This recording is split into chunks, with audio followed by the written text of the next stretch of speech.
diciamo il microfono passa. Guido, se puoi venire, stavi bene lì, ma ti tocca venire da questa parte, per me veramente rivederti. Ma adesso mi viene, allora, stasera parleremo della prima guerra mondiale, tutti al fronte. Dovete sapere che già tanti anni fa, si parla della seconda metà degli anni '80, noi andavamo, non dico ogni settimana, ma quasi, sulle nostre montagne, ma quella volta gran parte del fronte era in Jugoslavia. Quella volta era Jugoslavia. E addirittura noi abbiamo passato delle notti nelle grotte della prima, sul Rombò. E sono state la passione ci ha portato a tutto. Ecco. E poi non c'era solo il fronte, diciamo, attualmente in Slovenia, ma c'era anche il passo di Montecroce Carnico, ricordiamo, quindi il Frecofe, il Far Piccolo, il Far Grande, no? E tutti questi. Ne abbiamo fatte un po'. Bene, Guido, a te la parola. Grazie. Grazie Fede.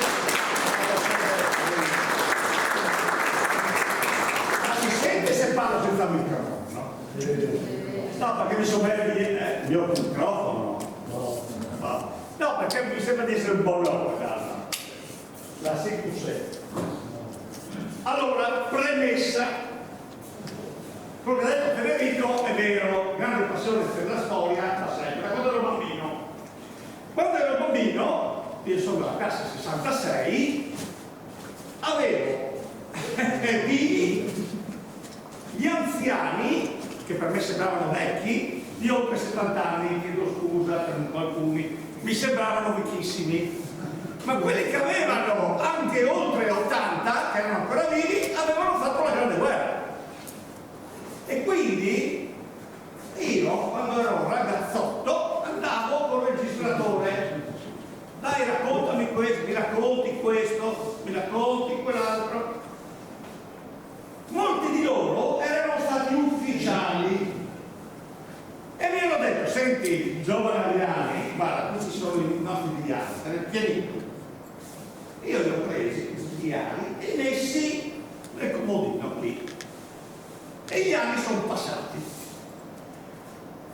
2 anni fa, approfittando di una piccola invalidità che mi è venuta, ho detto: ma questi diari, queste registrazioni che ho, cosa me ne faccio?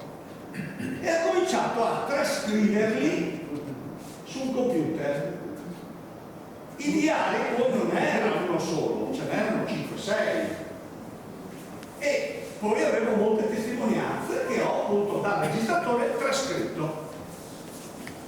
Questi che erano stati ufficiali mi hanno anche dato le loro fotografie. Io oggi vi faccio fare un salto nel tempo di 100 e rotti anni. La fortuna ha voluto, il caso, che io abbia fatto servizio militare nel battaglione cividale. Quasi tutti quelli che ho intervistato erano del battaglione cividale. Tutta un battaglione friulano, tipicamente, con reclutamento anche qui: Udine, Cividale, Valle del Natisone, zona di Campoformino fino praticamente a Basigliano, 30° Magnano in Riviera. Questo era il battaglione cividale nella guerra con i 18. Gente nostra, sicuramente anche i vostri paesani. E mi sono detto: caspita, ma guarda te, il destino ha voluto che io abbia tutte queste testimonianze del battaglione cividale. E l'ho fatto io. E adesso vi faccio portare da oggi 2025, andiamo al maggio 1915. Questi sono gli ufficiali del battaglione cividale sotto il Montenegro.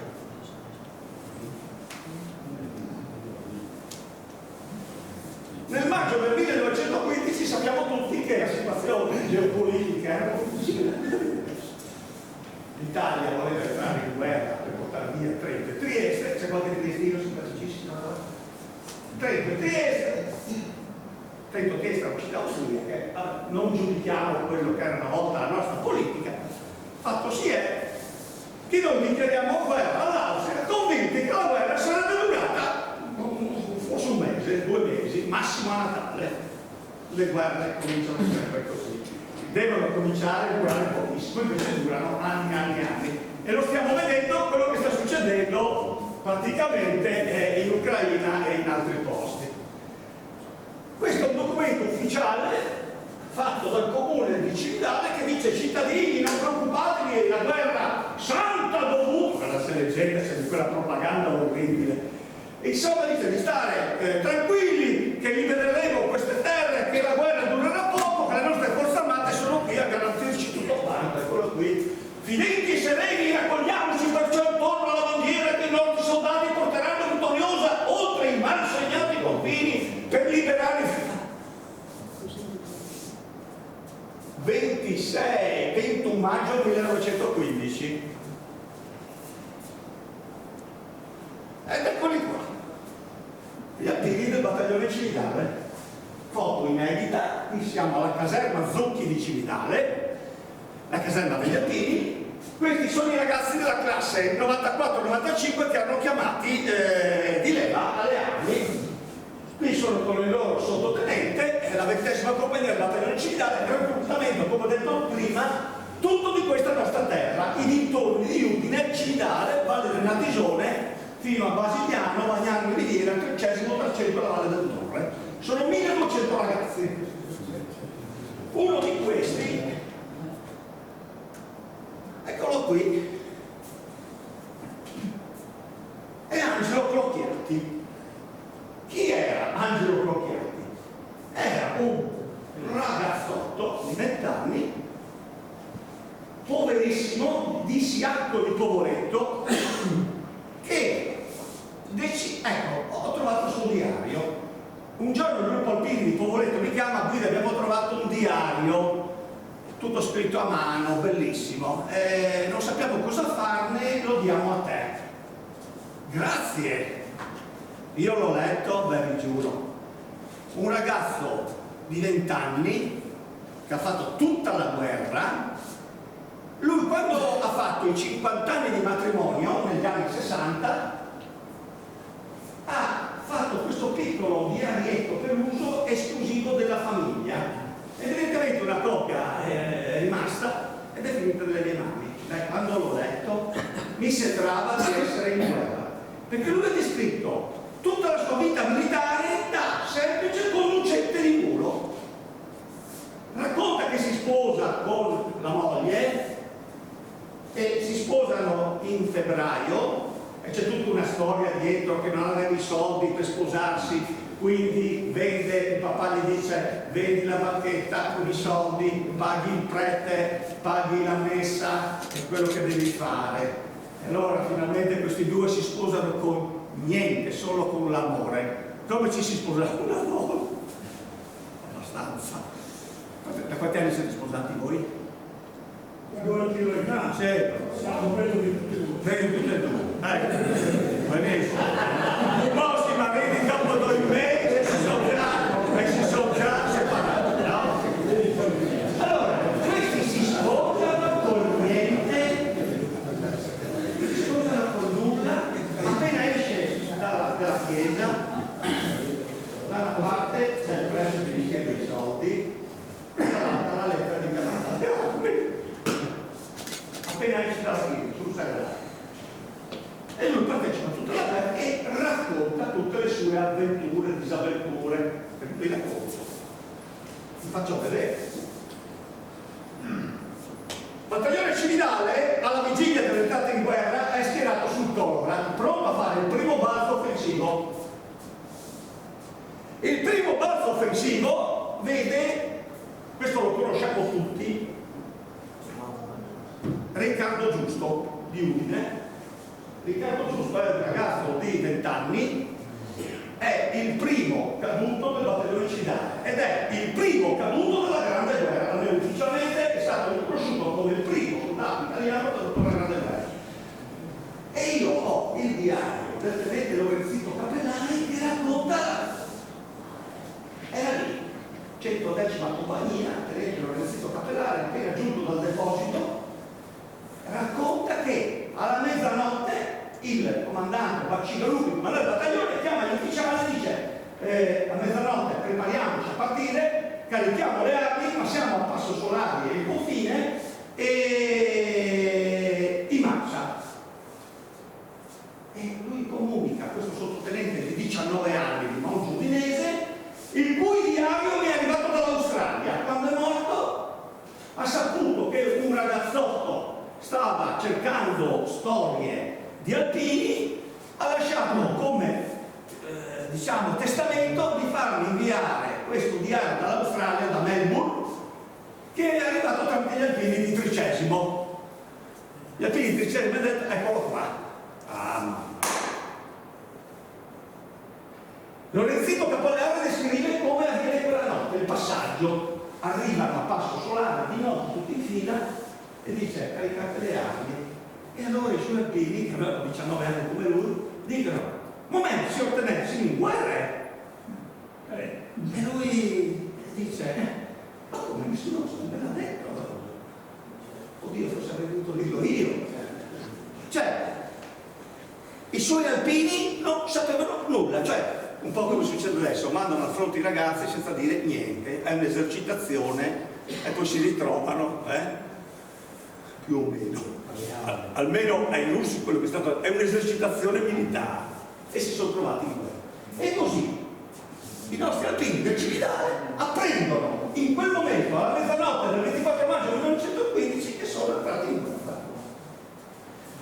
Riccardo Giusto fa parte di una piccola pattuglia in avanscoperta, una pattuglia esplorante al comando del caporal maggiore Roiatti di Viale Trieste Udine, ho anche i nomi di tutti gli altri 4, lui è uno dei 5.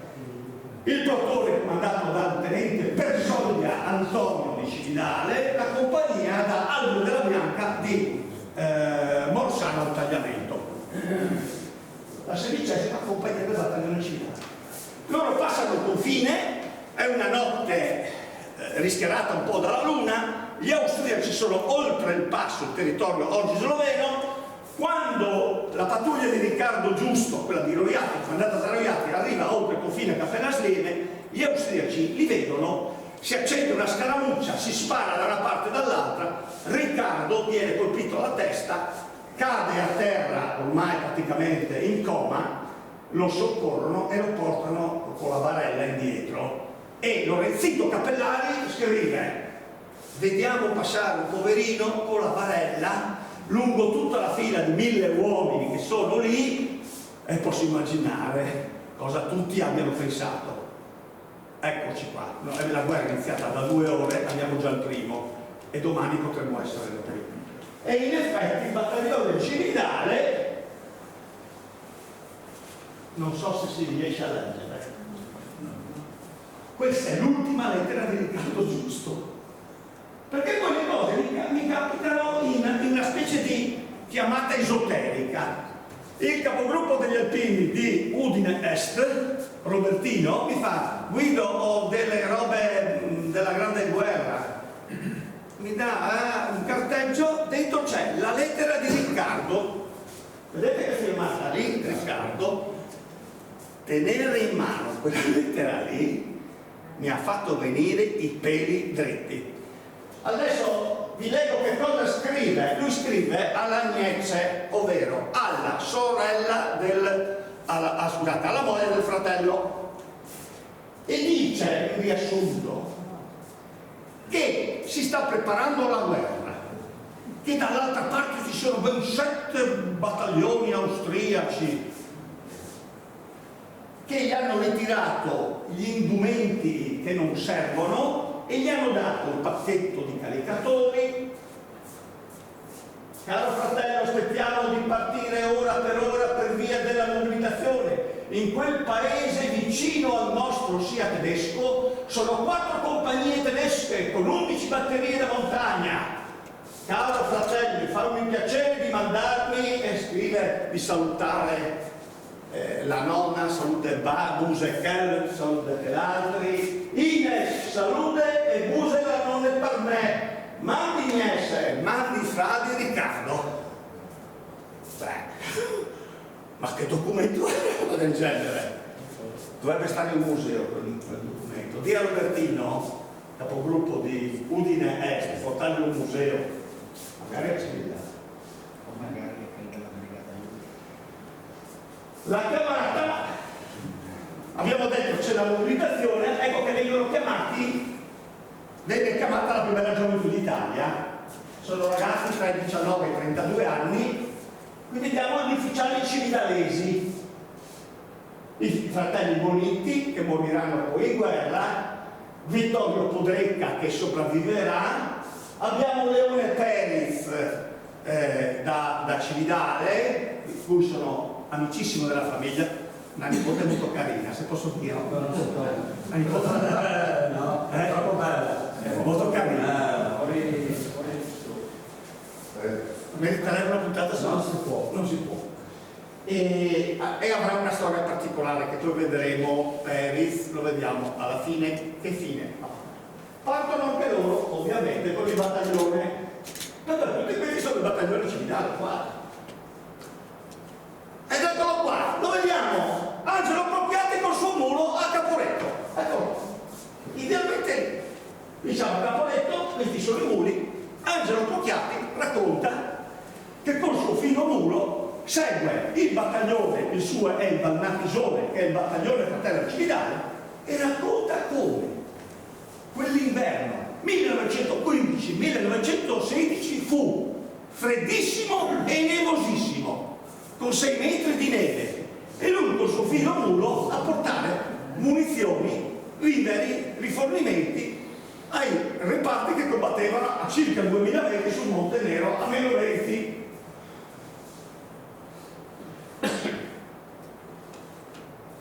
Il 2 giugno 1915 il battaglione cividale ebbe il suo battesimo del fuoco.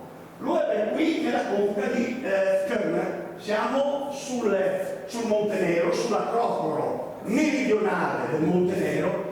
Il cividale il 2 giugno 1915 deve attaccare allo scoperto il Mazri. E Lorenzino Cappellari fa parte di uno dei plotoni d'assalto e descrive l'azione. Un massacro. Loro vanno su questa erta allo scoperto, gli austriaci li hanno fatti arrivare fino quasi ai reticolati. Quando sono arrivati ai reticolati li hanno maciullati semplicemente con le mitragliatrici e con i sassi che avevano predisposto dentro dei gabbioni. Cosa fanno? Tirano via la chiave del gabbione, questi gabbioni rovesciano dei li vedete ancora. Se voi salite sul Monte Nero, alla destra avete l'acrocolo del Mazri con un decilò. Ci sono ancora dei massi enormi e sotto questi massi ci sono ancora le ossa del cividale, che in quella sola giornata perde 245 alpini in una sola azione. E Lorenzino Cappellari è lì e racconta: questi sono gli ufficiali superstiti di quell'azione, sono gli ufficiali del cividale, il maggiore Marchiori, che lo vedete comandante del battaglione, quello con il binocolo è il sottotenente Periz, eccolo qui, Leone Periz da Cividale, quello della nipote molto carina, Un po' distante però, no? distante ma carina. Questo è un po' come è andata l'azione quel giorno. Poi 2 settimane dopo circa verrà conquistato il Monte Nero.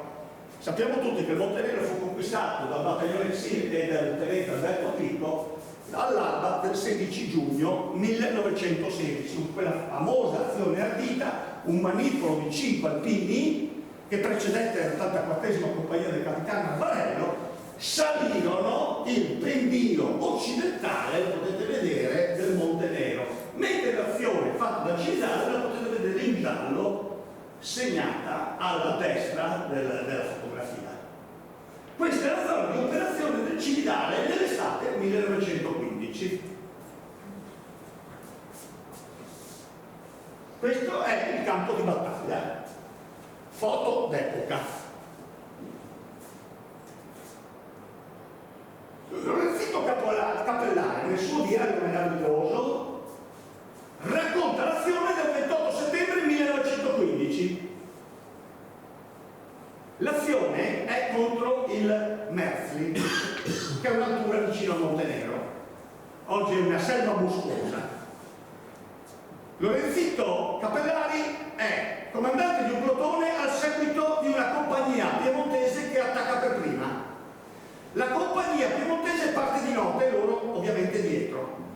Quando arrivano in alto, la compagnia piemontese non riesce a procedere perché si trova in reticolati intatti. Che cosa succede? Bloccati gli alpini piemontesi davanti ai reticolati, questi sono alla mercé del tiro e dell'osservazione degli austriaci. Racconta Lorenzito, ero lì e vedo questi piemontesi che non sanno cosa fare. Per fortuna però è ancora notte, ma da lì all'alba ci sono pochi minuti.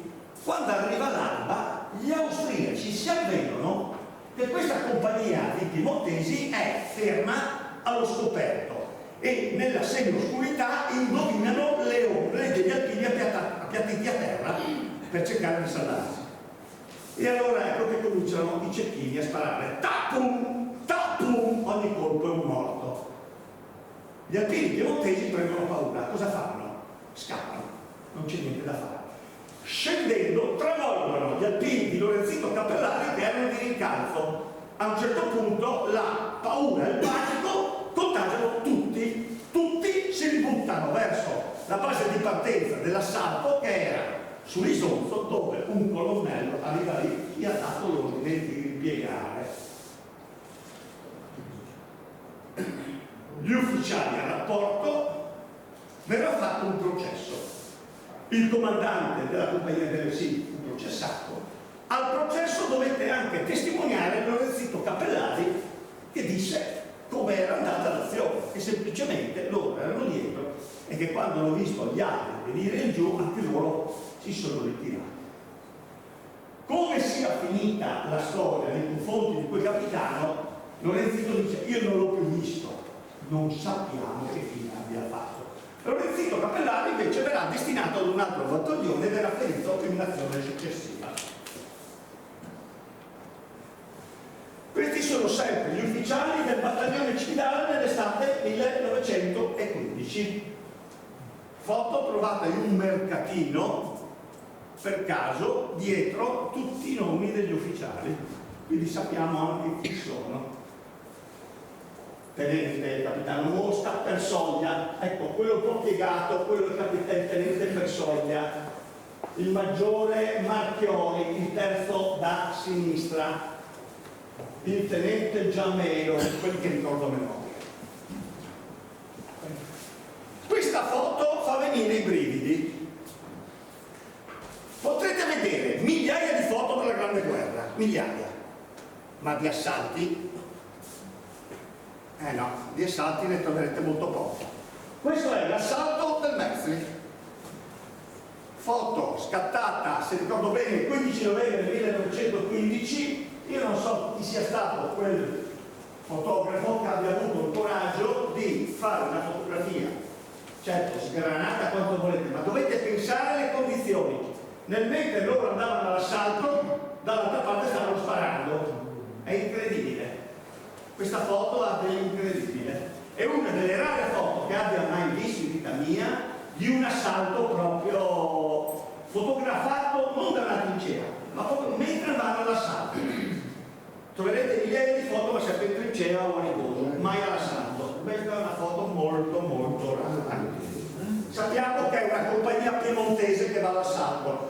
Se vado a memoria, dovrebbe essere una compagnia del battaglione Ivrea.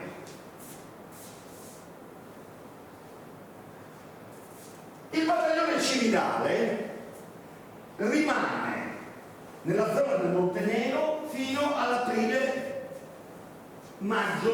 di maggio del 1916. Il battaglione Cividale viene schierato davanti a Tornino, nella zona di Calabrie e Dollie, sulla riva sinistra dell'Isonzo, in una zona proprio inondata dalle acque dell'Isonzo. Ma nel maggio del 1916 gli austro-ungarici faranno la famosa controffensiva del Trentino, la famosa Strafexpedition, la spedizione punitiva.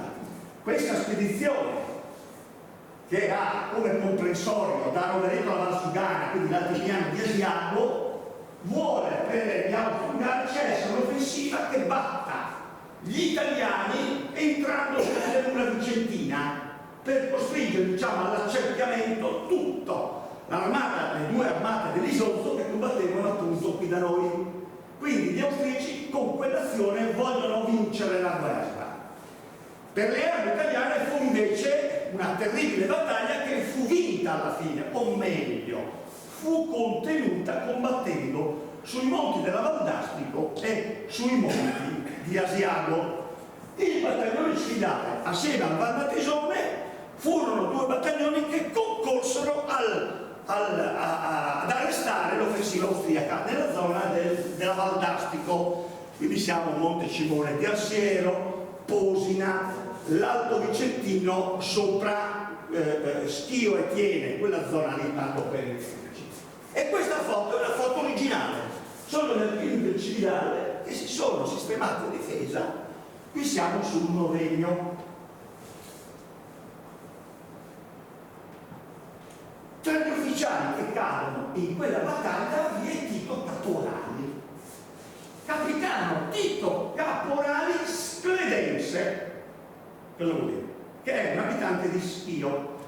Schio è un grosso centro a nord di Vicenza. Questo capitano, Tito Caporali, era di lì. Comanda una compagnia del battaglione Valmatisone, che è la compagnia di Aldo Prochiati. Aldo Prochiati nel suo diario descrive: durante un servizio di rifornimento con il mio mulo, io e il mio compagno andiamo a portare viveri e munizioni sul monte Novegno, dove Valmatisone era su. Con il mulo, quando arriva a metà strada, sentono in alto un parapiglia. Vi ricordate il film con Sordi e Gassman, La Grande Guerra, quando vanno a prendere i paletti e sentono un rumore lassù e dovrebbero tornare su, però noi i paletti non ci stanno e dobbiamo aspettare i paletti. Ecco, la stessa cosa. Quando loro sono con il mulo a metà strada, oddio, non hanno neanche tempo di pensare e vedono tutto il battaglione che si riversa, scappando indietro. E quando si incrociano con questa corvée, i compagni dicono: scappate anche voi che stanno arrivando. Quindi loro fanno, girano il muro di 180 gradi e seguono il battaglione. Fin quando arrivano al piano su una strada. Su questa strada vengono comandati ad andare in una certa località per fare un determinato servizio. Quando arrivano la scena è questa: in un posto c'è un ufficiale medico, un telo da tenda, e l'ufficiale medico dice a loro: prendete quelle casse da morto e caricate quello che c'è sotto il telo. Un colpo di vento alza il telo della tenda e sotto ci sono i pezzi, a pezzi, di Tita Caporale del tenente Mosca di Tarcento. A pezzi. Una granata li aveva sorpresi e ridotti purtroppo a brandelli. Allora questi due raccolgono i pezzi cercando di... Oddio, questo del capitano.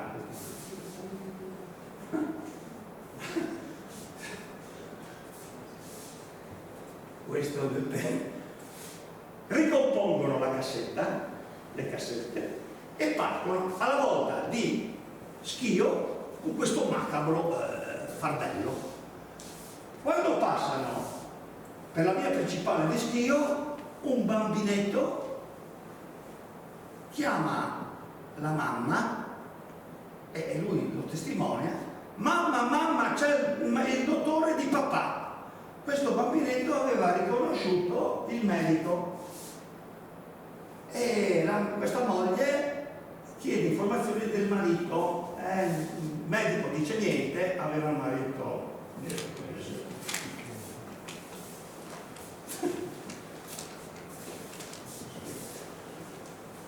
Forse dopo vi leggo qualche cosa. Ecco, questa cosa a Schio non la conoscevano. Quando hanno saputo di questo libro hanno voluto fare una serata espressamente sulla figura di Tito Caporali e io ho raccontato loro come è finita, come poi è stato sepolto a Schio e ora le sue ossa riposano al sacrario militare di Schio. Però Angelo Clocchiatti è stato testimone diretto di questo episodio. Chi è questo? Dai, chi è? È il più famoso personaggio friulano di un tempo. Ardito? Ardito Desio l'ho intervistato di persona. Nel 1996, all'età di 101 anni, se ricordo bene, o di 90. Allora, Ardito Desio era del 97, 18 aprile 97. Quindi all'età di 100 anni più o meno ho chiesto alla figlia a Milano, Viale Maino 28, non ricordo ancora, di poterlo intervistare di persona. Allora Ardito Desio mi manda a dire, come la famosa canzone, tramite la figlia, sì, va bene, si presenti lunedì alle ore 9. Ci ha fatto le macchine con un operatore di Telefriuli, bevuto il caffè a Sebino, il quale Timò, 2.000 francs di caffè, privata a Milano, parcheggiato sotto, divieto di sosta, multa 26.000 lire. Me la ricordo la multa. E suono ore 9 preciso, la sua figlia, sì, pronto? Buongiorno, siamo quelli del Telefriuli per l'intervista a suo papà. Ma mio papà oggi non sta bene. E mi è venuto da dire al telefono, Dio Signore, non ho detto così, Dio Signore, vi fatto 400 km di band. E dall'altra parte Ardito Desio deve aver sentito, sei furlans! Sì, a chi vuole il penny? E allora è venuto su. Ascolti. Allora, salvo e Ardito Desio è rimasto uguale, era così, piccolino. Allora, l'intervista doveva essere sulla conquista del K2.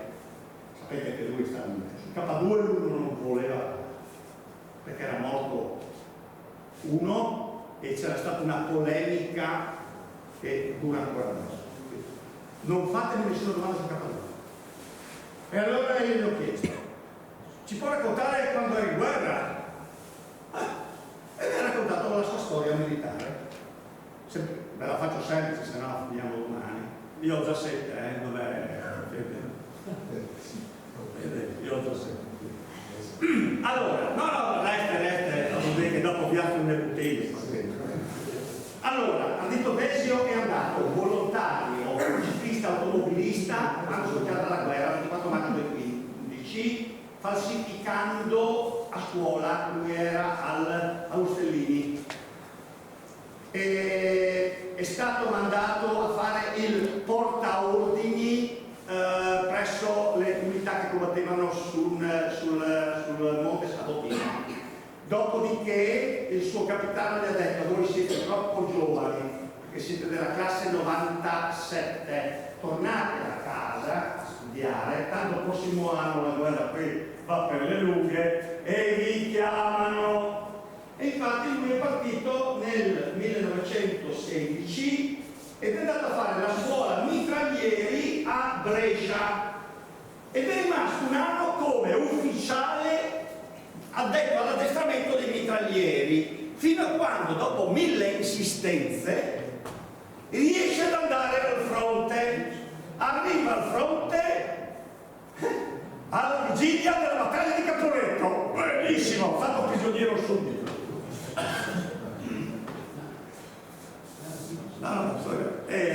Sì, lo fanno prigioniero a Pradis, dove verrà distrutto il battaglione Gemona, il Vaffello Montecanini. 6 novembre 1917 e lì verrà fatto prigioniero ferito anche, ricordatevelo, no, Leone Perez, quello della nipote di Onda. Sì. Lui era di Palmanova. Io non ho intervistato solo Alpini, sì, che gran parte erano Alpini, ho intervistato anche dei fanti, poveri, c'erano anche loro, qualche volta c'è qualche fante tra di voi.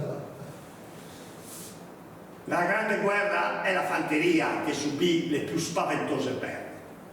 Le perdite degli Alpini alla Grande Guerra furono circa 40.000, la fanteria ebbe 300.000 morti, quindi è la fanteria che ebbe le più grandi perdite. Un giorno ero a San Pietro in Bù, provincia di Padova, e non sapevo cosa fare, era anni 90, andato a bere un caffè in un bar, c'è nessuno che ha fatto la Grande Guerra qui? Ah sì, di fronte abita Giuseppe Bonotto, classe 96, quindi aveva 98 anni, 97. Bussato, mi ha aperto, era mezzogiorno, mi ha offerto anche il pranzo. Vieni, siediti qua. Cosa vuoi, caro giovane? Volevo sapere, lei è vero che è stato in guerra? Porcami, sì. Ero l'attendente di Baruzzi. Dai, faccio la domanda, chi era Baruzzi? Quello che entrò per prima Gorizia. Ero suo attendente. Agosto 16. Ma sul serio? Sì. E allora mi ha raccontato come hanno preso Gorizia, come sono entrati per prendere Gorizia. Ma come siete entrati? Tenente Baruzzi Aurelio fa. Domani, caro Giuseppe, entreremo per prima Gorizia. Ma domani moriamo tutti. Semplicemente Baruzzi, che comandava un plotone d'assalto del 28° Pavia, stabilì con i suoi caporali di uscire dalla trincea facendo rumore e dando ordini fasulli, facendo finta di essere molti. Loro erano solo 50, ma lui disse ai suoi fanti: usciamo dalla trincea e ogni caporale ordini prima compagnia, seconda compagnia, cioè facendo finta di essere un battaglione. E così quel giorno fecero. Loro uscirono sopra Gorizia, dove c'è il passaggio famoso, si chiama passaggio Aurelio Baruzzi, ecco qua, quello. Loro uscirono dalla trincea, si presentarono in un solbazzo davanti a questa ridotta che era occupata da circa 150, una compagnia austriaca, comandata da un capitano che non deve essere stato un fenomeno di guerra. Quando Baruzzi è arrivato sopra, ha intimato a questo ufficiale la resa dicendogli che era in questo momento circondato, ma erano 50. E questo capitano austriaco probabilmente ha detto: meglio vivi che si arrende. Poi col figlio Bonotto dietro che se la faceva addosso, lungo la ferrovia riuscirono, guardando perché era rotta nel punto di passaggio sull'Isonzo, ad arrivare per primi alla stazione ferroviaria di Gorizia, dove, salendo al primo piano, dice, aveva preparato un fazzoletto verde, bianco e rosso che ha sventolato, e quindi i nostri fanti dietro, i comandi hanno capito che a Gorizia ci fossero già i nostri. Per quell'azione lui prese la medaglia d'oro al valor militare, e questo Giuseppe Bonotto mi ha raccontato che una mattina loro erano che cantavano o anche canzonacce irredenti al Crea la Regina a Cadorna, mentre passa un maggiore, un capitano di fanteria che sente che questi stanno cantando e ridendo a Cadorna. Sapete, il general Cadorna ha scritto alla regina: se vuoi vedere Trieste, vede la cartolina. Questo si cresceva. Chi è l'ufficiale che comanda? Comandi il sottotenente Aurelio Baruzzi, e gli spiccava la medaglia d'oro qua. Allora questo ufficiale era conosciutissimo, Baruzzi. fa, beh, tenente, faccia smettere di cantare i suoi soldati, che non è una bella cosa sentire queste. Signor capitano, domani noi non sapremo se saremo vivi. Insomma, ho fatto un cicchetto e se n'è andato. Sono piccoli episodi, però vedete, queste non sono cose che io ho letto sui libri, queste sono cose che io ho sentito e le ho riportate. Ma uno dei protagonisti di questo libro è il tenente Luigi Olivieri. Luigi Olivieri, cingalese, classe 96, partecipa a tutta la grande guerra col battaglione civile, dal primo giorno fino all'ultimo, anzi l'ultimo comanderà il battaglione civile. Luigi Olivieri io non l'ho conosciuto di persona, pur abitando a Cividale, ma ho conosciuto benissimo, ecco, sua figlia nella scuola, no, maestra, professoressa. Professore, la signora Maria Olivieri, che quando mi vedeva per Cividale, Guidino, vieni qui, guarda che dico a tua nonna se non vieni a trovarmi. E un giorno sono andata a trovarla. Mi ha regalato i diari di Luigi Olivieri. Grazie Luigi. Grazie Maria che mi stai guardando. I diari di Olivieri. Olivieri sapeva anche scrivere. Olivieri ha raccontato tutto nei suoi diari che io ho preso, ricopiati e pubblicati esattamente come erano, senza. Io ho corretto qualche virgola. E poi mi fa, e qui sono le fotografie. Olivieri racconta la sua vita. E allora vi racconto due episodi che l'abbiamo fatto, Fede. Rivagliati di due prima o poi. Eccolo qua. Questa è allora, Olivieri comandava una sezione di 2 mitragliatrici della quinta sezione del battaglione civile. Ecco. Questi sono i suoi, questa è la sua fotografia. Questi sono i suoi mitraglieri. Olivieri scrive: un giorno eravamo sul Colto Rondo ed eravamo a fare, mi chiamano, il comandante mi fa: Olivieri, tu che sei tedesco, vai a fare una pattuglia ufficiale oltre le nostre linee. Esce di notte, sì. Ja, da geht der Kabel gut in 3 Tage ruhig mai.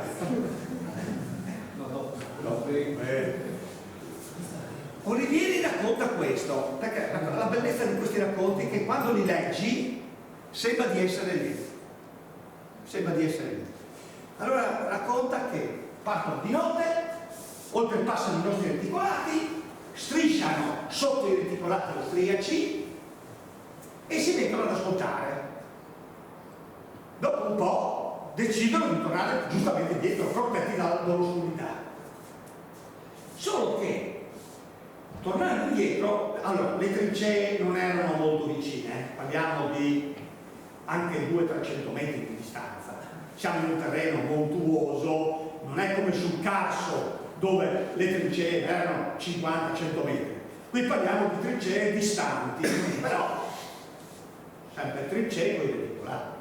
Tornando indietro, lui rimane impigliato in un reticolato, cade a terra, viene proiettato dentro la massa, dentro il groviglio di filo spinato, i suoi soldati intanto sono andati indietro e lui non può chiamarli, più si muove, più viene avviluppato dal reticolato, a un certo punto non ce la fa più, è spacciato.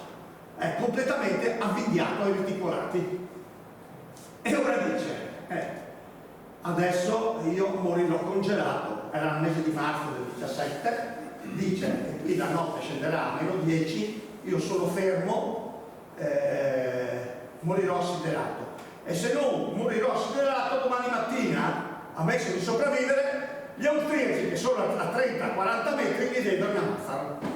Quindi lui passa le ore a pensare, guarda te, mia mamma domani mi scriverà, penserà che sia vivo, invece fra un mese probabilmente con la posta verrà a sapere che io sono morto adesso, ma lei mi crede vivo. Quindi pensa e passano le ore fin quando sente da dietro una voce flebile che lo chiama: tenente. Chi è? È un suo alpino di oltre 30 anni che aveva avuto l'indulto perché era un galeotto, quindi era un delinquente, che aveva avuto l'indulto qualora si fosse presentato volontario per il fronte. Andando al fronte, quindi lo hanno scarcerato.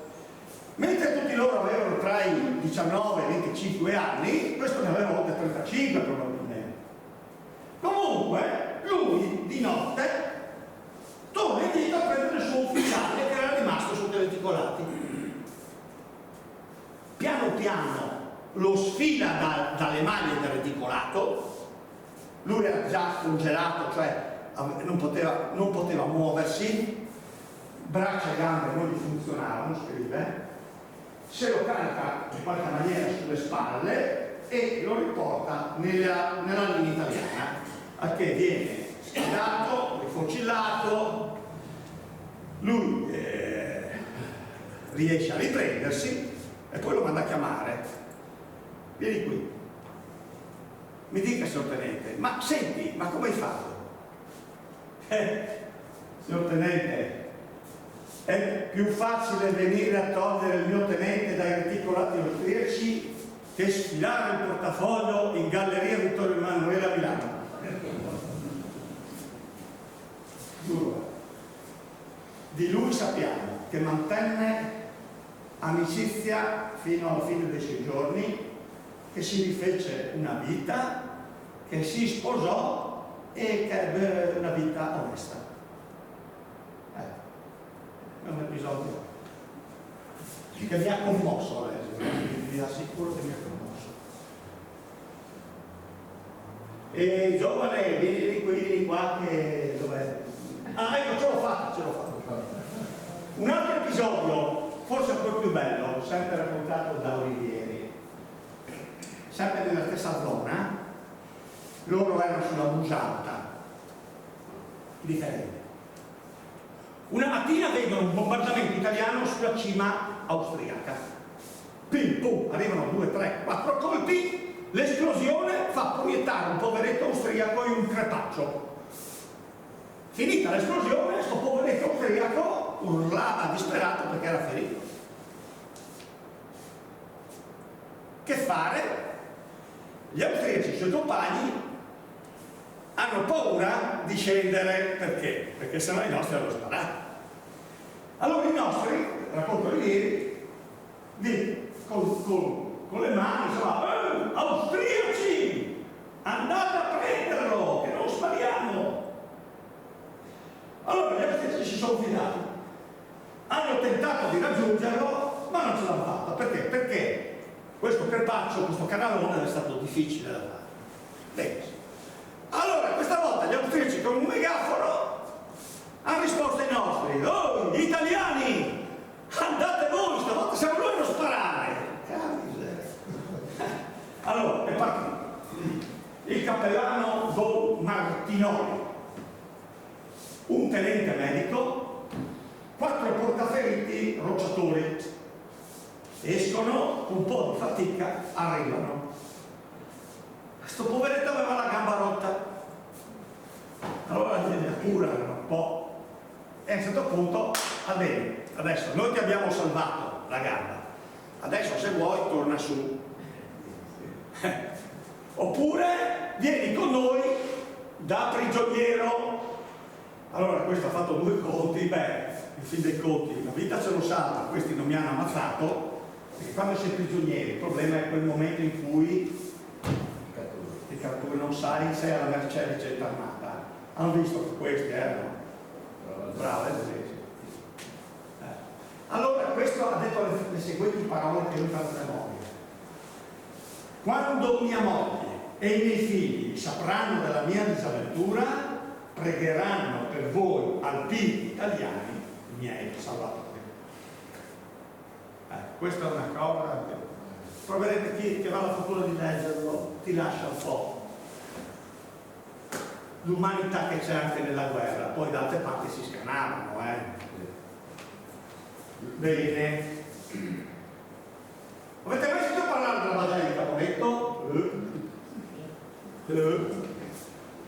Io ho avuto la fortuna di intervistare alcuni che quel giorno erano a Caporetto durante la battaglia. Francesco Isola, un tal Boatelli, erano venuti a Caporetto a vedere da anziani e io ero lì al sacrario, vedevo questi qua che avevano 95 anni, ho avuto l'ardire di chiedere loro alcune cose. Uno si chiamava Marchisio, mi hanno raccontato la storia della battaglia di Caporetto vista da chi era lì, i gas asfissianti, gli austriaci, i tedeschi che bombardavano.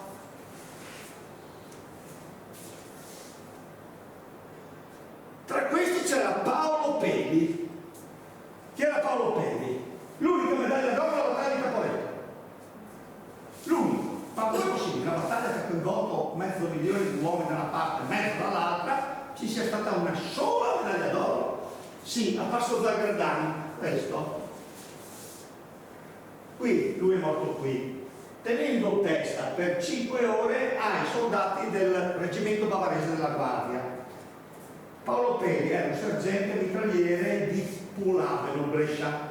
Allora io ho preso la curiosità, cosa ho fatto? Sono lui morto lì, sono andato a Pulaveno, ho bussato alla famiglia Peli, la quale mi ha fatto bene, e mi hanno dato la sua ultima lettera.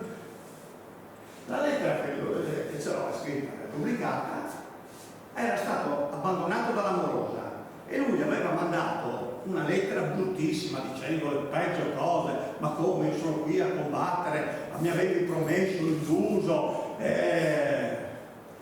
Se leggete la sua lettera capite che lui vuole, si capisce che vuole morire. E ora capiamo perché lui ha fatto questo estremo sacrificio. Mentre tutti scappavano, lui è rimasto da solo con la mitragliatrice finché non l'hanno ucciso sul posto. È stata l'unica medaglia d'oro di tutta la battaglia di Caporetto, Paolo Peli. Questo è Rommel. Montaillur, sapete che la conquista del Montaillur poi portò al disfacimento del fronte che si sgretolò, gli austro-tedeschi arrivarono a Cividale e io ho intervistato l'ultima superstite del passaggio del Ponte del Diavolo, una bambina che quando l'ho conosciuta aveva 90 anni, che mi ha raccontato che da Cividale scappavano tutti e lei con la mamma erano gli ultimi degli ultimi, mentre stavano per far saltare il ponte, questa mamma con la bambina insomma la fanno passare. E l'ho conosciuta e appena siamo passati noi il ponte è esploso. Erano circa le 3:30 del giorno 27 ottobre 1917. Queste sono le prime truppe tedesche che arrivano a Cividale. Guardate, sembra di essere lì.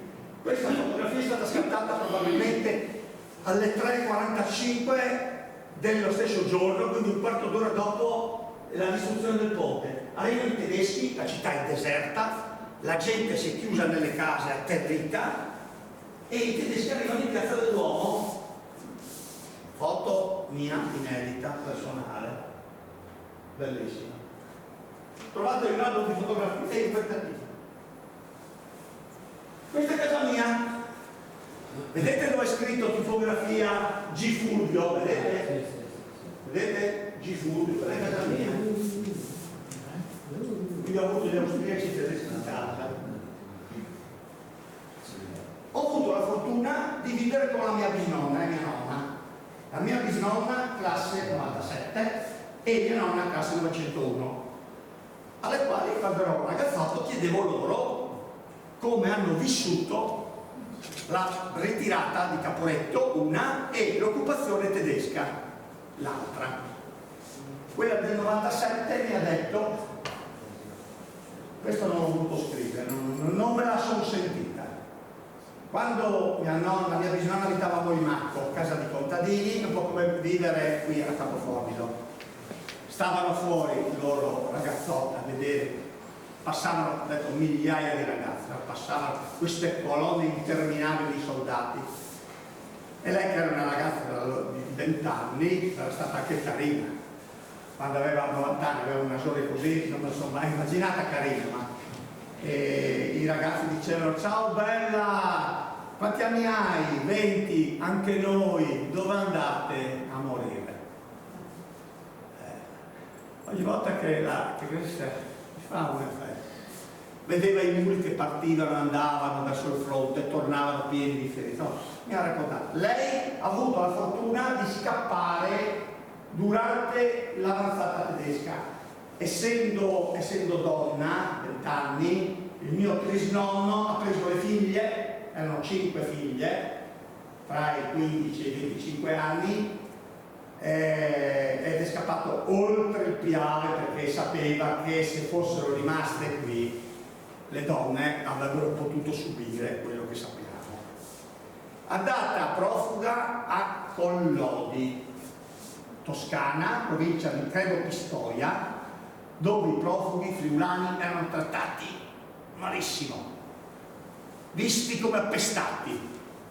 Diceva sempre: io i toscani non li posso sopportare perché ci hanno fatto fare la fame. E soprattutto dicevano ai bambini, per farli stare zitti: fai il buono, se no ti do da mangiare i profughi. Questo lo ricordavo fino alla morte. Adesso ve le presento le mie nonne. Nonna Bis, quindi una colonna di tedeschi in avanzata, nonna Italia, classe 1, e mia bisnonna, classe 97.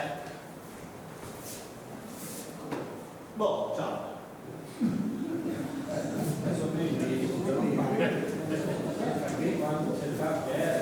Mi sa che qualche che voi all'infiammi da giù.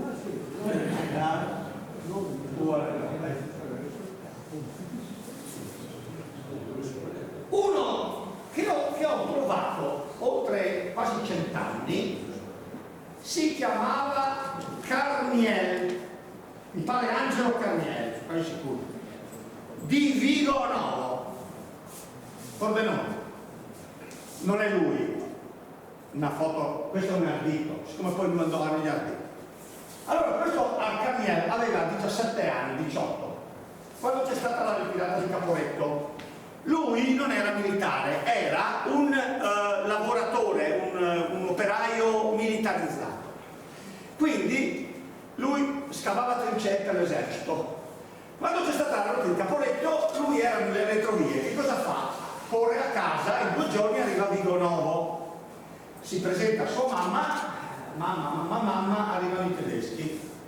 Nel mentre ci sono degli ufficiali italiani in casa sua. Signora, chi è quel ragazzo? È mio figlio. Quanti anni ha suo figlio? 18. Ah, quindi cos'è del 99 suo figlio? Sì. Ah, guardi che signora, il 99 è già stato chiamato alle armi. Di che mese sei? Evidentemente lui era dello scaglione che non era chiamato. Guardi signora, noi andiamo oltre il Piave stanotte, suo figlio viene con noi, perché se arrivano i tedeschi lo mettono in campo di concentramento.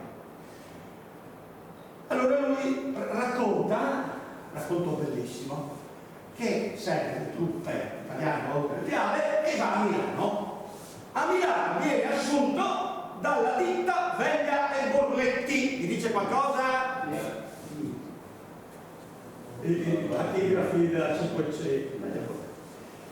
E viene assunto personalmente dal commendatore Borletti.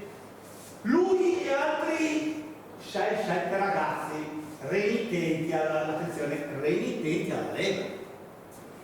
Allora questo Borletti gli dà delle mansioni, insomma, in fabbrica. Qualche figlio di buona donna in fabbrica ha fatto la spia, dicendo ai carabinieri che in quella fabbrica ci sono dei remittenti alla leva. Una mattina arriva il maresciallo dei carabinieri, dove sono i remittenti? Li mettono in ufficio, in riga, 6. Voi perché non siete sotto le armi? Perché non vi siete presentati? Ma io va bene, benissimo. Intanto in caserma. Portati in caserma dei carabinieri, in Gattabuia. Voi siete remittenti alla leva, la classe 99 è già al fronte, i vostri fratelli stanno morendo sul piano, sul grafo, voi siete qui, vi siete imboscati. Bene, potete essere fucilati, questi qua ragazzi di 19 anni.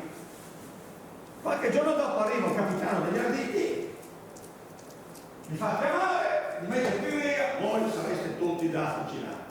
Ora, se vi arruolate volontari degli arditi, cancelliamo tutto. E finisce. E così abbiamo tutti firmato stupidamente per gli arditi. E poi racconta un po' l'addestramento che facevano con la mano, fino a quando un giorno li hanno portati sul Montello. Storia vera.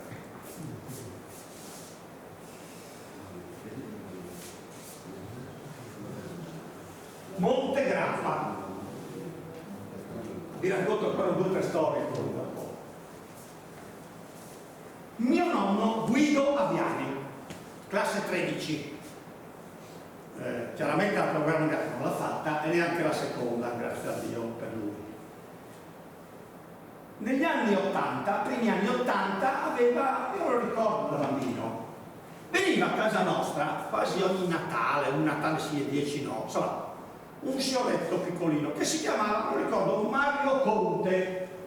Mario Conte da Carlo, Savigliano Cuneo. Era un dirigente dell'Italsider, persona molto ambiente, e veniva, io me lo ricordo che quando veniva a casa Aviani, io bambino mi portava sempre qualcosa, una stupidaggine, però da bambini sapete com'è, è facile essere corrotti, no? Quindi ti portava un giocattolino, cioè, io questo Mario Conte l'ho sempre visto come una figura simpatica. Classe 99. Un giorno mio nonno, che era suo amico, conosciuto, appassionato di montagna, mio nonno va a Genova dove viveva da solo, non si era mai sposato, non aveva fratelli, sorelle vivi, solo al nonno. E gli ha detto, mio nonno era una persona di buon cuore, mio nonno Guido Aviani, veramente un uomo con un cuore enorme. E gli ha detto così, Mario, da sentire, sei solo a Genova, vieni a vivere a Udine, io ho una casa casa mio nonno era 400 metri quadrati, con 2 appartamenti all'interno della casa ma staccati.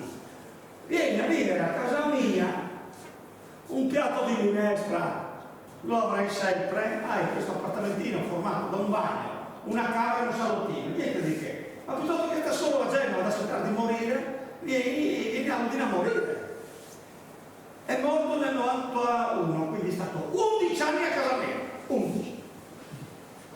Finita scuola, allo Zanon, all'1:30 ero a casa mia, di mio nonno, che mangiavo a casa di mio nonno, e a tavola pane e guerra tutti i giorni. Avevo pane e guerra.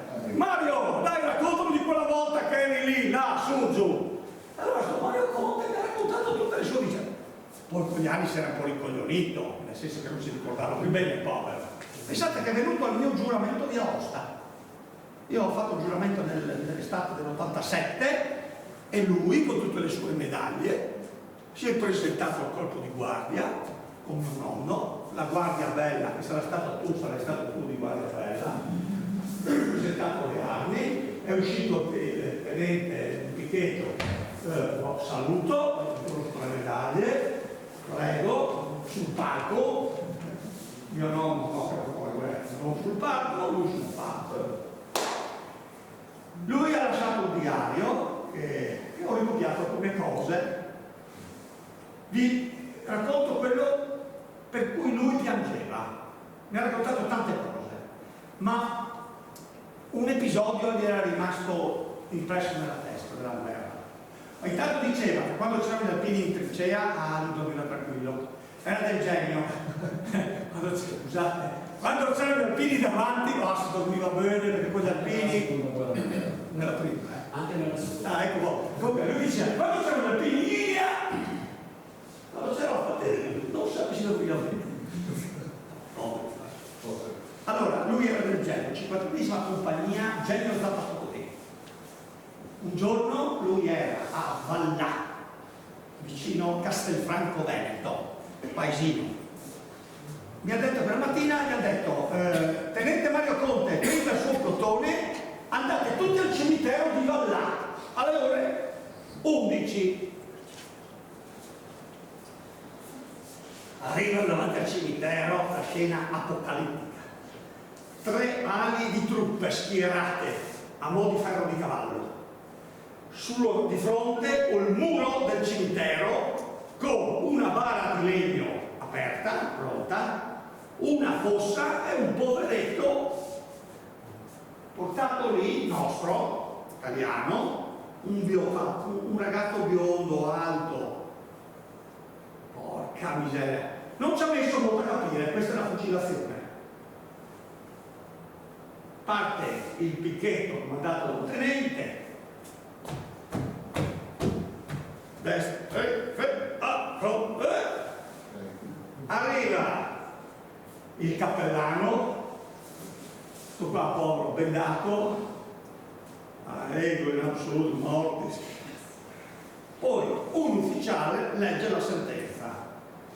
Il soldato tal dei tali, il giorno tal dei tali, non si presentava al reparto che era partito per la prima linea sul Monte Grappa.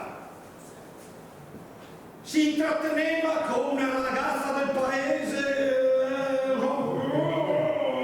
quindi condannato alla pena di morte per fucilazione alla schiena. Tanto dopo poveretto piangeva, aveva avuto fare 19 anni d'età. Lo hanno messo davanti al muro, la fossa lì, la bara aperta, attenti, caricati, puntare, fuoco, tra, via. Poi è passato un ufficiale, non so se è lui. Sentite io, questa l'ho sentita io. Ecco, quando raccontava questo episodio, venivano le lacrime, povero. E questa io non me la sono mai dimenticata, questa storia qua. Questa lui non l'ha scritta sul suo diario, me l'ha raccontata, però io me la sono stampata in testa e oggi me l'ho raccontata.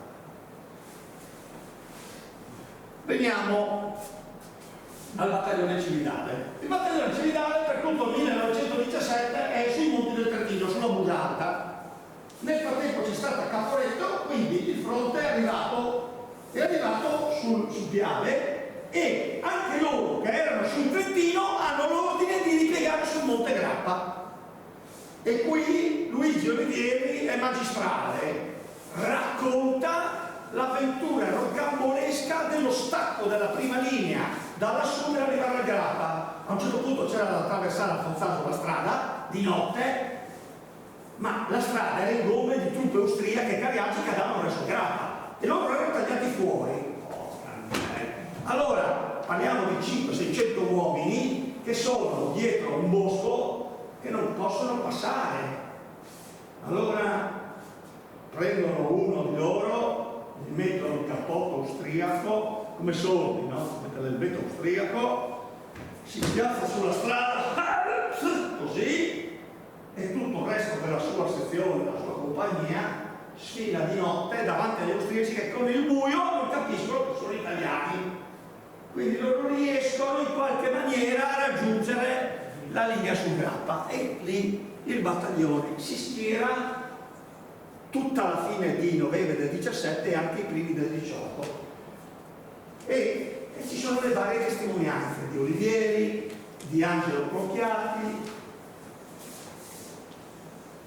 Poi il Cividale va a finire sul passo del Tonale, diciamo a maggio del 18, battaglione Cividale, e lo stesso Angelo Procchiati vengono spostati di fronte, vanno sul passaporto del Tonale, c'è una scaramuccia, una piccola battaglia, vabbè, niente da che. Questi sono gli ufficiali del Tolmezzo al passo del Tonale, fino a quando, cioè solo Fede sta a dormire, mi do subito, Fede 8, mi do in terra. Fino a quando il Cividale ritorna sul Grappa per partecipare all'offensiva finale. Olivieri diventa capitano e comanda il battaglione. Quindi Olivieri racconta un episodio anche simpatico, l'attacco del Cividale e l'arrivo del Cividale a Feltre. A Feltre, ormai liberati, siamo il 4-5 novembre, intanto gli alpini trovano un deposito di roba da mangiare, austriaco abbandonato. Uno di loro fa: signor tenente, dimmi, quanto tempo ci vuole prima che il veleno faccia effetto?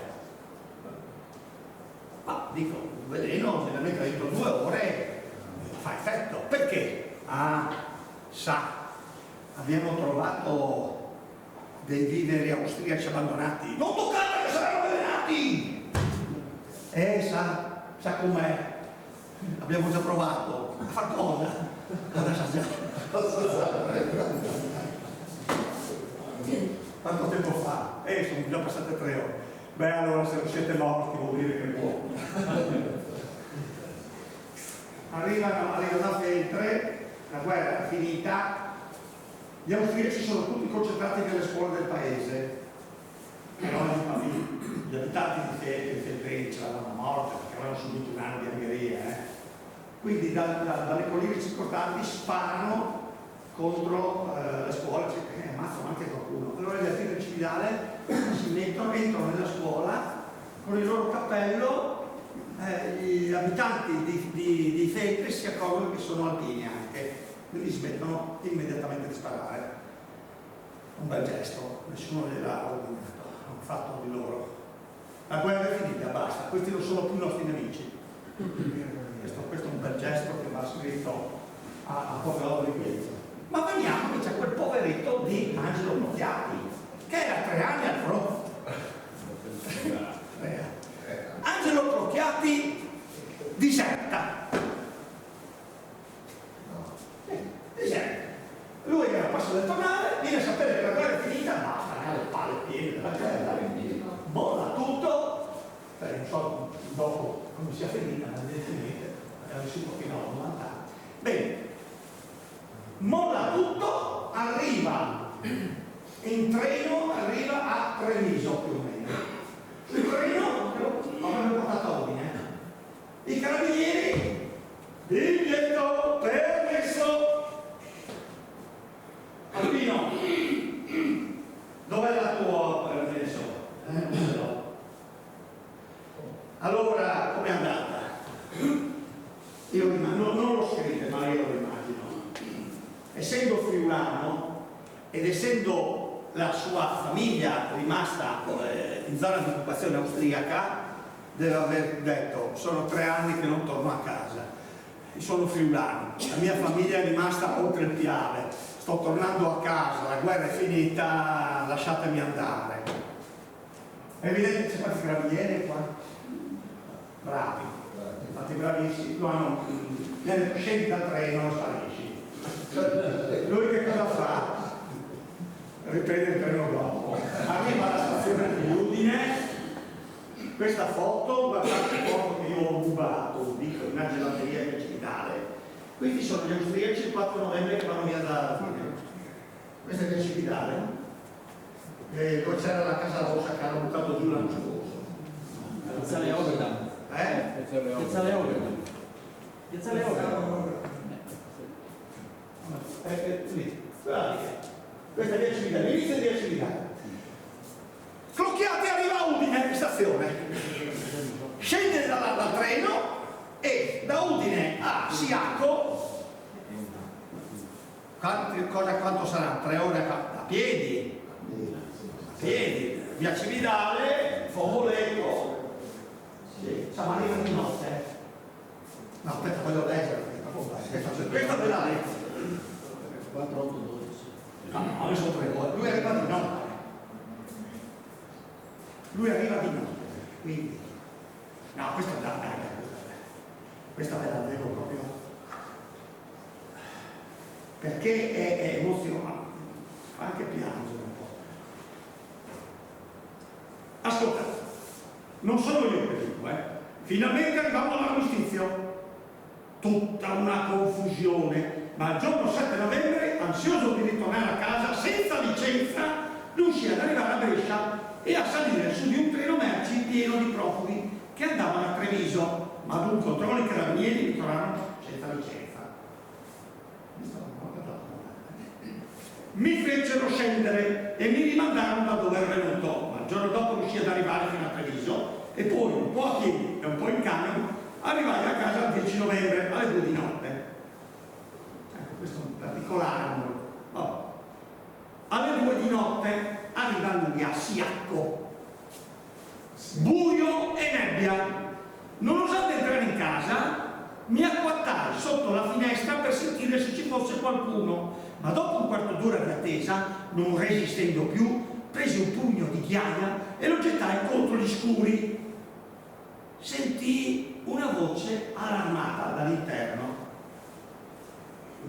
Era mia madre e sentii aprire la finestra e vidi che qualcuno guardava nell'oscurità. Dentro sentii dire: povera mamma. Evidentemente questa mamma aspettava suo figlio. I familiari probabilmente, povera mamma, come per dire, lo aspetta, ma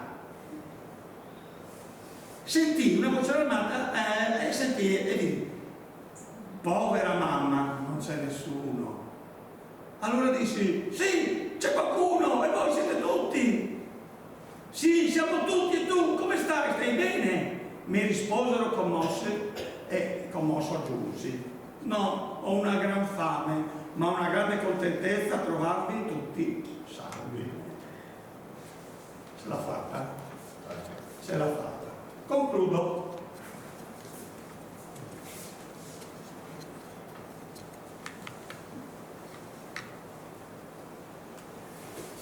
Ecco,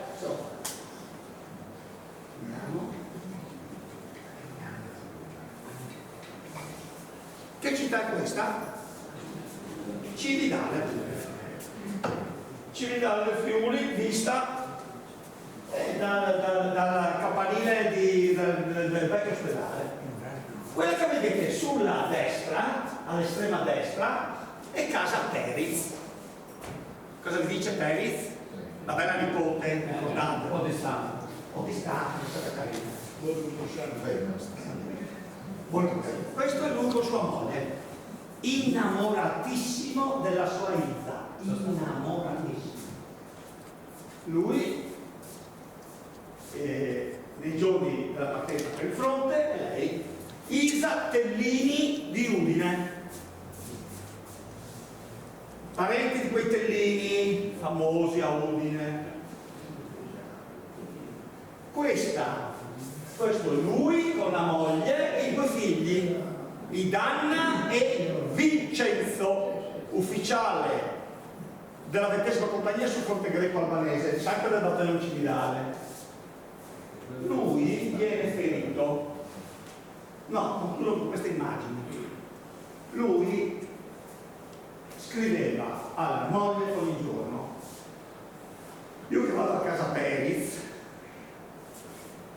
ho tutto il suo carteggio perché suo nipote mi ha fatto leggere tutto questo. Devo scrivere delle lettere, innamoratissima di sua moglie. Lui viene ferito nella battaglia di Pradis durante la ritirata di Caporetto e inviato a Tarvisio per le cure, brutta ferita alla gamba, e poi lo mandano a Mauthausen, campo di concentramento. Poi arriverà a Braunau, che era un campo di concentramento per soldati italiani e anche per civili profughi trentini che, essendo cittadini austriaci, erano stati sgomberati e mandati all'interno dell'Austria. Quando il 4 novembre finisce la guerra, lui manda l'ultima lettera pubblicata e dice: finalmente un trionfo, arrivo, sto per riabbracciarti, qui è tutta una gioia. Ormai lui già si vede tra le braccia della moglie, dei figli, una vita serena, lavorando in banca a Bologna. Una vita sarebbe stata sicuramente densa di soddisfazioni. Niente, un colonnello gli dice: senti Perez, ha bisogno di te. Dica, noi dobbiamo portare questi profughi trentini che adesso sono cittadini italiani. Devono ritornare in Trentino. Ora sono cittadini italiani.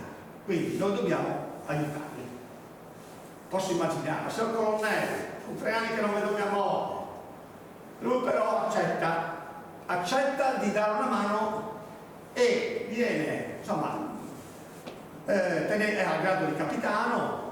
Lui organizza il rimpatrio dei cretini, posso immaginare, dalla alla C domani, dalla D alla F dopodomani, i treni.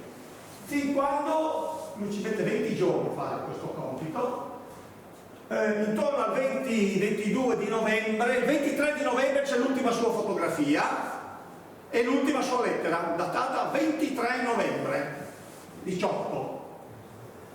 Scrive: sto arrivando. Prende il treno e quando arriva a Trento si sente male.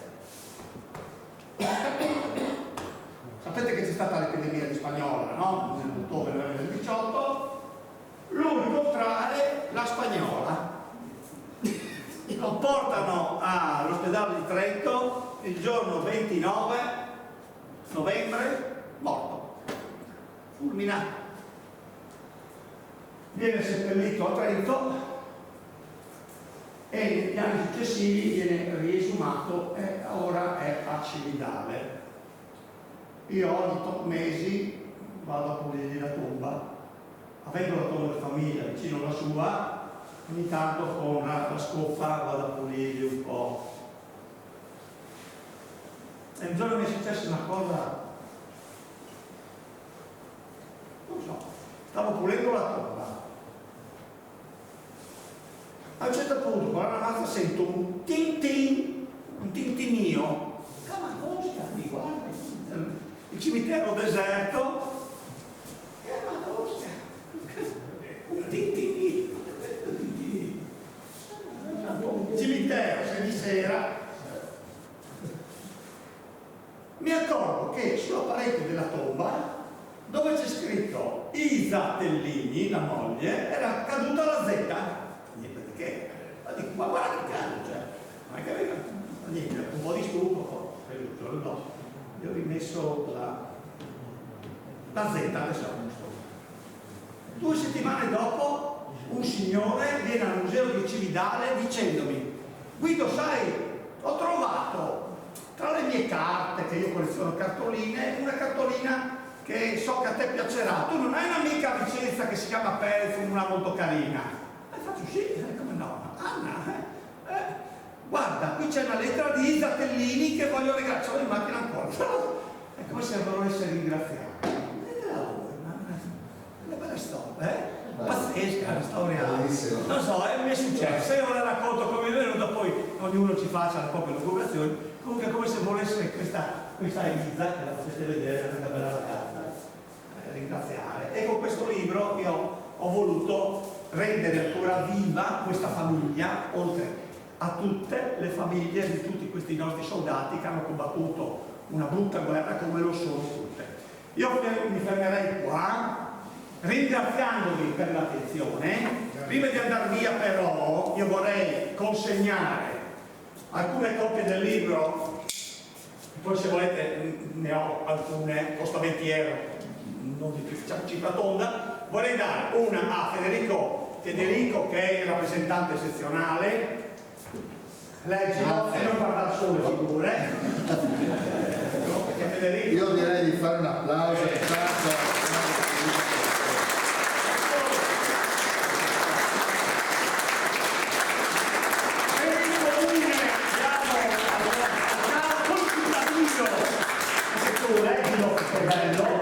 Non guardare solo figure.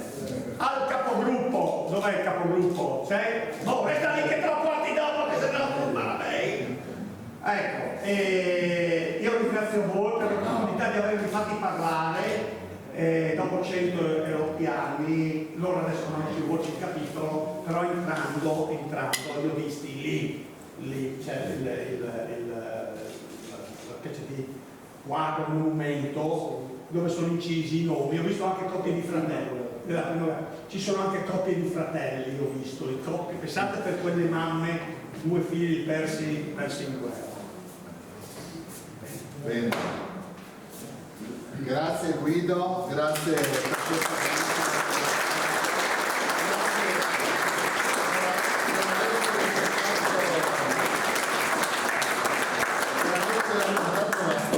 questa storia che leggiamo magari sul manuale di storia, ma è una storia proprio di persone, di episodi, di nomi, cognomi, indirizzi, ma soprattutto di passione, ma di storie raccontate anche personalmente, no? E di tutti questi episodi, no? Che vanno a formare un po' singoli episodi che sono storie vissute durante, l'hai detto, un periodo travagliato. Speriamo di non rivedere un anno. E grazie di tutto questo, a questo punto in libertà, ma tu hai anche qualche copia, non ne ho molto, ma qualche copia. E speriamo di rivederci presto, no? Fra di noi alla prossima. Guarda, guerra di Grecia. Guerra di Grecia. Grazie.